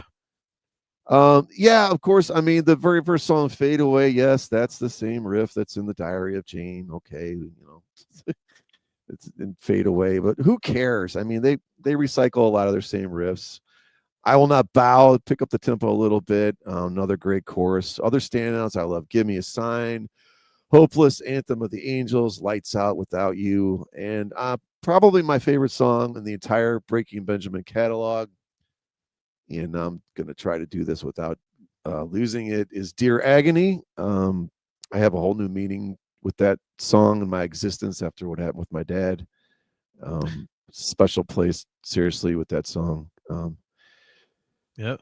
Yeah, try not to break up. But yeah, man, I absolutely love this album, and I know it like I said, it's a lot of depressing and desperate stuff, but it doesn't make me feel sad when I listen to it. I don't know. It's a weird conundrum, right? So how do you balance something like that? How does something that's supposed to make you sad still make you feel good, right? I don't know. It's a weird That's one of those weird things in life, and this is just one of those bands that's just how I feel on every single album. And this is probably not my favorite album of theirs, but probably number 2. So yeah, it's definitely my favorite album of 2009, Dear Agony, Breaking Benjamin. Awesome. Yeah, I can't blame you. Most of my friends love Breaking Benjamin. I know Chad Zaliga. I think I've told the story on the show before. Chad Zaliga, who played on a couple Breaking Benjamin records. He helped us write the very first APG song ever, The Poison Inside. We had written it, and then he was playing drums at the time in the band that, won't get into the details. But anyway, so he was in the room, and we were working on Poison Inside, had it finished. He's like, try this. So he basically produced The Poison Inside, our very first APG song. Still love that one. And yeah, I mean, Breaking Benjamin is one of those bands that it's one of those things where I could see why everybody loves it, and I just couldn't get into it. But I think they also kind of fall into that category of bands where the singer kind of sounds the same, and it's the same kind of thing. Like I kind of think like Breaking Benjamin. I think Hinder. I think Shinedown. And it's like there's just something about that music that like I feel like I should be into, but I'm not. But that having been said, I mean, Breaking Benjamin obviously hugely, hugely popular, and I can understand why. So, speaking of guys that are hugely popular, and some of you guys might not understand why, but I have actually listed this guy as guilty pleasure on previous shows. This is the second album from a guy who is an alumnus of American Idol. This is Chris Daughtry's second record, Leave This Town. Daughtry, man, I love his voice. I am just the absolute biggest fan of Daughtry's voice. There is just so much to it. I think one of the things that kind of like I've always latched onto, like, first of all, I love the tonality of it, which is a big deal for me. But I think it's also like it sounds natural to me because like a lot of singers, like when they hit a note, they'll be like, yeah, and do that vibrato. His vibrato's like, yeah. It's almost like it's a very quick vibrato. And that's kind of like when I don't do vibrato very well at all when I sing. And when I do feel like on stage, oh, I'm nailing this vibrato, I feel like I'm going, yeah. And when I look back at videos, I'm going, yeah, like chattering, like, and that's what Daughtry does, but it's natural. Like that's his natural way of doing things. And I just love how organic it is. I know I've overused the term organic on the show, but tonight, but it's very important to me with these albums. And, Leave This Town has, it's one of those things like after his first record, which everyone knew because of the first major hit and everything, there's so many good songs on this album. And I think people kind of overlooked them because it wasn't like, oh, it's the American Idol guy. Now we need like 4 more hits from him. It's like, and there are hits on this record, but I think they're a little more subtle. Like, Life After You is a big one. September is amazing. Tennessee Line, I just love singing in the car and harmonizing with. I think if you're a fan of Chris Daughtry's voice, this is the record to listen to because it's a little bit understated compared to everything else in his catalog. And if you want to sing along to it, there's a lot of room for you to get in there and jump in with Daughtry and the band. So, huge fan of this record, man. Huge fan of Daughtry. And again, we'd bring up Daughtry on the show, but I've said before, it's a guilty pleasure. So, yeah, I'm sure Brian, you have no idea what this record is, so we'll, I like Daughtry. I know some people that absolutely loathe him, but I'm not one of them. I don't know if I told you this. I saw a video, and at first I thought it was from the Ozzy thing, but it was something different. It was Lizzie Hale with Daughtry doing Separate Ways. Have you seen that? That's the exact version that Brother Believe Me plays. Okay. I'd like to hear that then, because dude, that is so good, man. That was like one of the coolest vocal things I've ever seen in my life. Well, it's man. it's in a tuning that a normal vocalist can hit consistently show after show. Yeah, I mean, I figured that out after sort of dialing into it, but I was like, at first I was like, who the hell is that singing? I kind of didn't have any idea. I mean, I know what the dude looks like, but I don't know.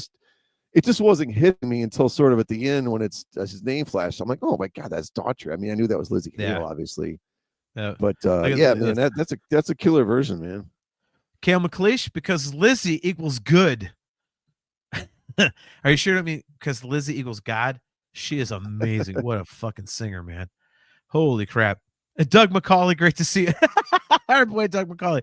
If you love Daughtry so much, you should marry him in Vermont. I don't know what that means. Oh my God. Doug is the best. Yeah, I mean, that version of the song, literally, like, you know, Brother Believe Me, you know, the band I sing for, like, we do that version because of the tuning. Because it's like something that, you know, if you're not Steve Perry, you got to kind of give some concessions to getting some Journey in the set, you know, as a, you know, everyday male vocalist. And when you're doing 3-4 hours, you know, Brian, like, yeah, everyone, I mean, Separate Ways is such a big hit. And so when that was released, I was like, holy crap, I can sing to this one. So the guys, you know, it was in a proper key, wasn't too low, still has that energy to the vocal, and let's roll. So yeah. Would you do take it down to D or C even? No, it's exact same key as the Daughtry and Lizzie Hale version. No, I mean, but which one? That's got to be probably D then, because it's out of E originally. They must have gone at least to D. Yeah, D. yeah. The guys are in drop tuning. I could be saying this wrong. Like, people might think I'm going, someday love will find you. Right. Break those. Like, oh yeah, I hit the notes. Like, you know. Yeah. But no. Oh, look at this. Tim Morgan. Yeah, Tim Morgan. Thank you, man. Got a compliment from my guitar player. Hey, he says BBM posted your video of "Don't Stop," dude. Thank you, man. I appreciate that. He says really cool, man. Thank you. I appreciate that. I do got to go back and do a quick shout out to Michael McCollum, who's the Metal Pete. He was talking about Stein as well. Rammstein. Dude has just had a double hernia surgery, and he's old like me. And shout out, man, heal up quick, buddy. That's like I've had 2 hernia surgeries separate, and they were both horrible. So I can't imagine having a double one at this point. So thanks for tuning in as always, and good buddy of mine. We're going to see Michael Schenker together in like barely a month here, I think. So really awesome. Yeah, he's doing that thing where he plays all the UFO songs, and yeah. So anyway, did you hear he's actually getting back together with the Scorpions? No. Good, because that didn't happen. I was gonna say, all right. I wouldn't think that would ever happen. The two brothers hate each other. Nice. All right, so let's get into our final record. We both have this on here. Alice in Chains, released on September 29th, 2009. Black Gives Way to Blue. You know, I'll let you start, man. Like this record surprised me, but I'll let you start. So you sure? I thought the whole point of this was letting you take it. Well, you know what though, dude? I got a lot to say about this one. So okay, yeah, I only have 7-8 pages at the most. You know what, man? This is one of those bands where I had no idea how in the world they were going to continue on, and it didn't sound like it was going to be a great idea to me. I don't know about you. I mean, such an 100%. Iconic voice in Lane Staley, right? I mean, such pioneers in this sound. But it kind of turns out, this is not a rip on Lane Staley or to minimize anything he contributed, but Jerry Cantrell kind of was Alice in Chains, and I don't know that we all knew that at the time. And you could debate the split, you know, maybe it's 60-40 Cantrell, right? I think it's a little more, but that's just my opinion. But the more I hear his solo stuff, I'm convinced without Cantrell, I don't think any of this would have ever taken place. William Duvall doesn't remind anyone of Staley. Let's get that out of the way right now. But what he does is he punches up. I mean, this album, to me, to be one of the best albums they've ever made. I mean, it's kind of like I wrote this line, and I think it's more clever than it is, I'm sure. It feels like Facelift grew up and got a 4-year degree in college on how to be even better in songwriting, groove, and production. Check My Brain, Last of My Kind, Acid Bubble, Your Decision, Lesson Learned. Oh my, is there a better, like, more killer riff that no one talks about than Lesson Learned? I mean, oh my God, what a great song. I mean, it's evil guitars and vocals that make the hair on the back of your neck stand up, right? With how creepily they fit in. You know what I mean? It's like the Satanic Beatles at times. I don't know. That's just what the best Alice in Chains songs have always sort of done for me, especially with those harmonies. Well, dude, it's the Alice in Chains record you thought would never happen again. Exactly. You never thought Alice in Chains would never happen again. Yeah. Yeah, and again, I'm not trying to, slight Lane Staley in the slightest. That doesn't, but being you're a real groovy baby. Right, yeah, real redundant, baby. Right? But man, I mean, credit to Jerry Cantrell for saying, I'm going to continue on. These songs are too damn good. I got this guy, this William Duvall guy, who's fucking fits like a glove in this band, and I mean, the riffs are just jump off this album, man. I mean, they're amazing. Yeah, dude. For me, this is, by the way, Discuss Metal Joe, killer riff. What the hell have I? But that's another conversation. Yes, but yeah. Doug McCauley missed half the show. Was at rehearsal. Oddly jamming on a Thursday night. Bittersweet. Now, were you jamming or were you oddly jamming? But yeah, dude, like you said, like you think this is one of their best records. This is like sacrilege, and you know my buddy Nick that I do shows, acoustic shows. He's like one of the most phenomenal guitar players you'll ever hear. Alice in Chains is his favorite band, and of course for him, dirt is religion. But I've told him, I'm like, dude, I gotta tell you, I think black gives way to blue. I think that might be at the worst top 2 Alice in Chains records. And he argues with me, but not very vehemently. I mean, this is like, to me, this is one of those records that, I hate to use the term, but comeback records that absolutely hits as hard as possible. When you have a band come back, I know you don't agree with me with A Different Kind of Truth with Van Halen, but that record was way better than you would have expected. I can phrase it in terms of movies. Top Gun Maverick. You're having to live up to Top Gun, and yet Top Gun Maverick was like one of the most perfect sequels ever. And to me, Black Gives Way to Blue was so unfucking godly good. Like, and you never expected it to be. I mean, I know when I heard, Alice in Chains is coming out with a new record, you're like, how? What the fuck? And yet, oh my God. I mean, you're not wrong, dude. I mean, just starting out with All Secrets Known feels like Alice in Chains. And then they go into the quote unquote single, Check My Brain. You're like, oh, there it is, the single.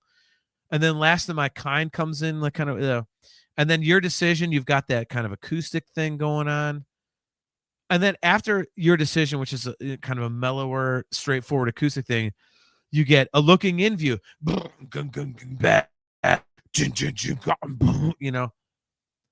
And, for me, like When the Sun Rose Again, it's just all these the record is phenomenal, dude. It is just, I mean, to your point, like you never really realized how much Jerry Cantrell had to do with the songs, because you always thought like, it was Lane, because all the lyrics about drug abuse and all that kind of shit, and it was like creepy and dark. I think this record like has all the hallmarks of a great Alice in Chains record. The only thing it's missing is that little bit of weirdness that Lane brought. But it's still amazing. You know? Well, I don't know, man. Acid bath. There's some weird stuff going on in there. Well, acid bubble. I mean, acid bath is yeah. We're going to talk about acid bath on a future episode. We're going to do a deep dive into their catalog. But yeah, so glad they got back together. That's a great reference, man. No, I know. Like, I mean, but I mean, if seriously, if you look at the records post Lane.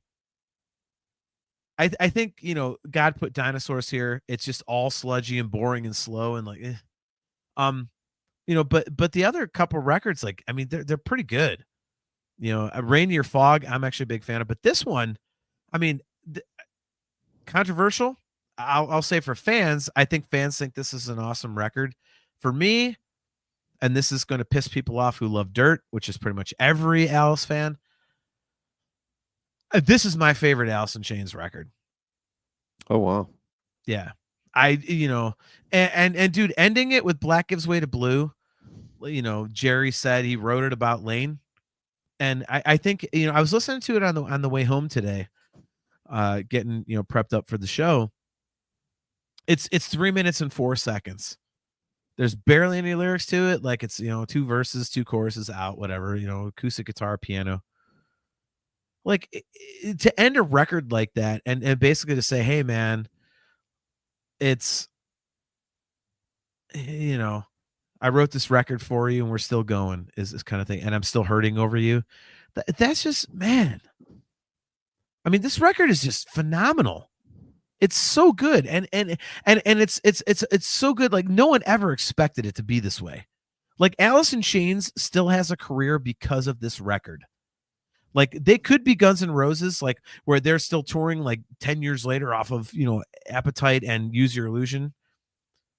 But they're still touring because the music is still good. And they're still putting new songs in the set. You know what I mean? Like, because what they've done starting with this record is so great. And I just give them so much credit for that. I think Discuss Metal Joe makes a good point. He said this could have been a Jerry Cantrell solo record. Pull that one up there. Yeah. Even with William Duvall singing the songs, I'm glad, excited, grateful that it wasn't Alice in Chains out. Yeah, it's an interesting point because I think it's a great point. Awesome point, Joe. Yeah, I mean, but it does sound like, I think the first time I heard Check Your Brain, I just assumed it was another Cantrell solo song. So I don't know. I mean, I'm trying to wrap my head around, especially because I love all of the recent stuff he's done on the solo albums too. So it is kind of hard distinguishing the two entities at this point. I don't know. Well, yeah. So who's in the? Is it the drummer the only other? Because I thought the bass player was. No, it's Mike Inez. It's still. He is still in it? Oh yeah, okay. Yeah. It's still the original guys and then William Duvall. Okay, so they still have the same rhythm section. All right, I wasn't sure. I know, like Mike Inez, didn't he have some issues for a while there? It was Sean Kinney, the drummer, is the one that had issues. Like he's got the medical thing. But anyway, yeah, no, dude, I love that you had this one on your list because I was wondering if I'd get to talk about it a little bit because I just think this is just such an underrated record. And again, it's with a band like Alice in Chains, where they had a short discography, but all of it was so fucking great. And part of the greatness was the weirdness that Lane Staley brought to it. Unfortunately, part of that involved drug addiction. But I mean, I've read, some biographies about them. He wrote all of those insane vocal harmonies. And there's all this goofy stuff. And you figure like that's, it's gone once Lane is gone. And apparently, no, not so much. Like there can still be awesome Alice in Chains music with the other three, while still respecting Lane's legacy. So Just a fucking kick-ass record, man. If you guys have not listened to Black Gives Way to Blue, please do, man. It's just, oh my God, man. Just awesome. So, all right. Well, there we go. That's our 2009 list of albums, man. I'm always a big fan of these episodes, man, because you turn me on to stuff that I don't normally look for. And obviously I haven't written down a few bands that you've turned me on to. So I was actually doing that mid-show. I'm thinking about maybe getting around to possibly, thinking about listening to them. Yeah, when we hit like 2024 albums in 3 years, I listened to this band. So there we go. But yeah, dude, these are always fun.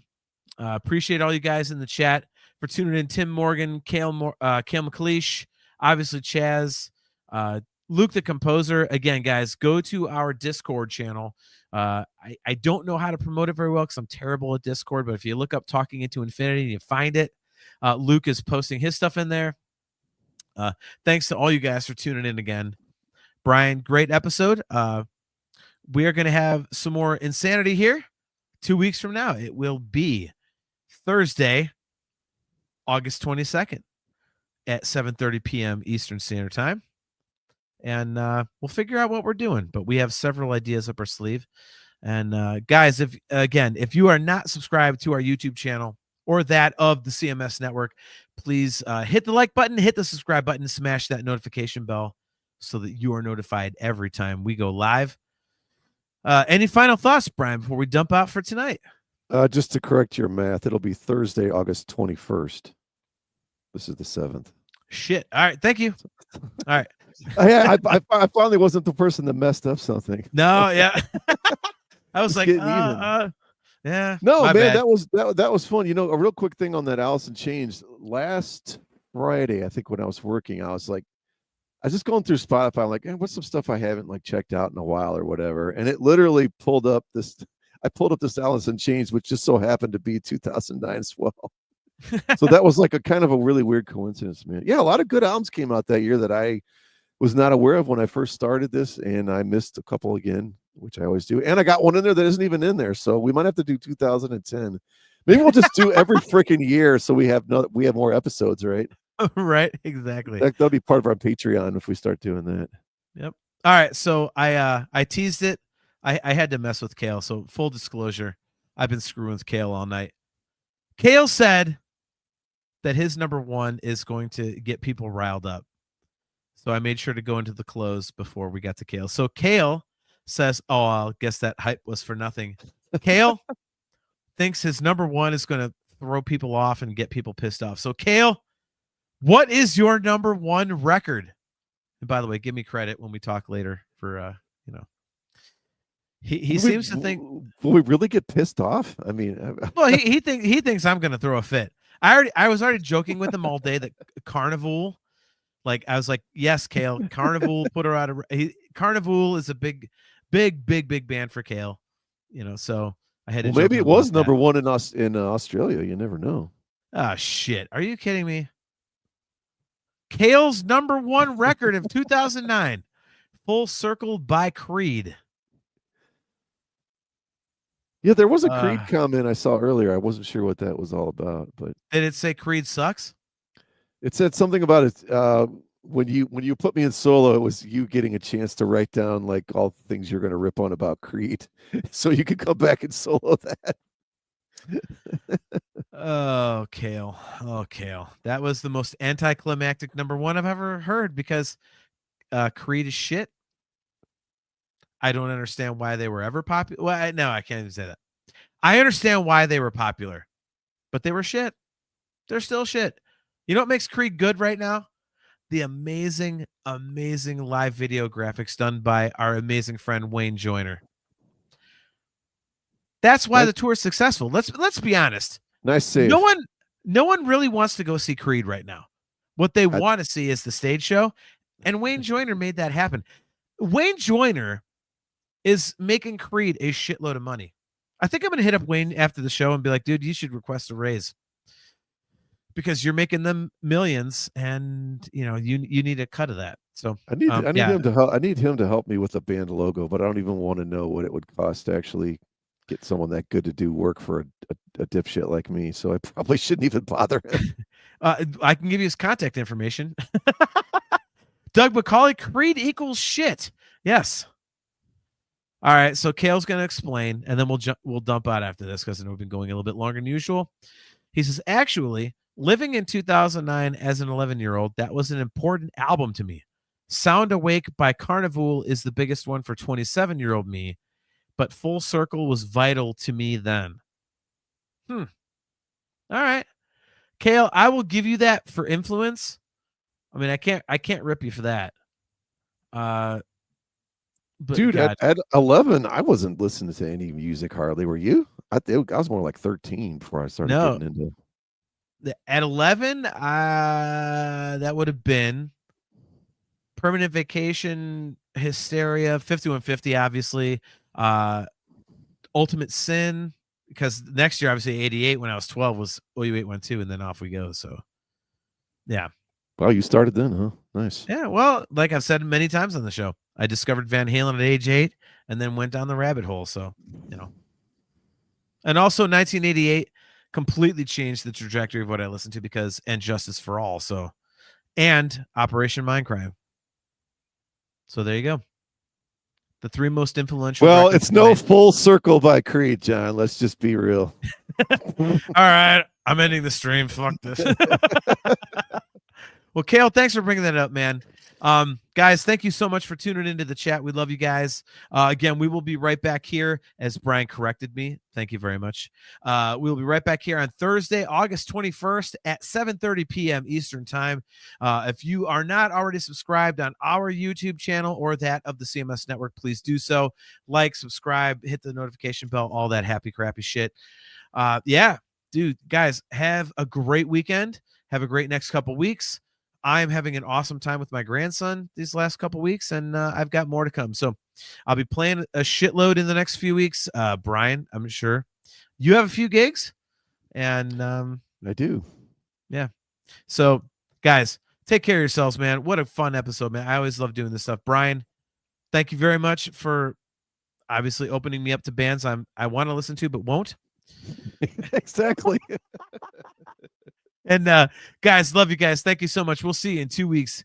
As always, I'm your host, John. He is Brian. And until then, guys, Carpe Diem.